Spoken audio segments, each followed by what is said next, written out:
Il est parfois très difficile de choisir une police adéquate pour notre design et de décider où la placer. Aujourd'hui, nous allons vous aider grâce à 5 conseils que vous pouvez appliquer. Avant de choisir une famille de police appropriée, vous devez d'abord décider de la nature de votre dessin. Ce n'est pas la même chose de choisir une police pour un album photo d'enfant, où l'on pourrait choisir une police plus ronde, que de choisir une police pour un album photo de mariage, où elle pourrait être plus formelle. Vous devez déterminer l'intention que vous souhaitez et suivre votre instinct.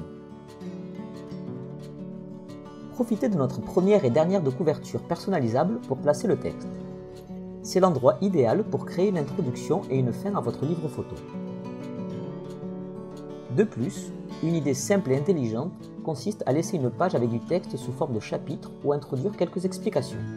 Et bien sûr, n'oubliez pas que vous pouvez utiliser la couverture pour inclure un titre. Vous pouvez même ajouter un texte sur les différentes finitions de la couverture.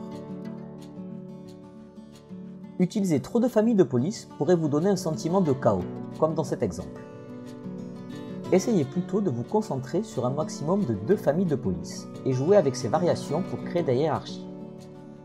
Vous pouvez augmenter la taille, utiliser des caractères gras, soulignés, de la même manière que nous le faisons pour cet exemple.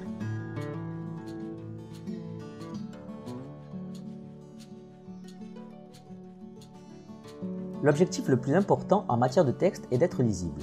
C'est pourquoi vous devez veiller à ce qu'il soit lisible et à ce qu'il y ait suffisamment de contraste lorsque vous les placez. Profitez des espaces blancs pour les placer. Et si vous voulez faire passer un texte par-dessus une photo, cherchez les espaces vides. S'il n'y en a pas, vous pouvez ajouter une case de remplissage sous le texte pour vous assurer qu'il est parfaitement lisible. N'oubliez pas que le logiciel SalDesign propose de nombreuses mises en page pour vous aider à concevoir votre album, dont beaucoup comprennent du texte.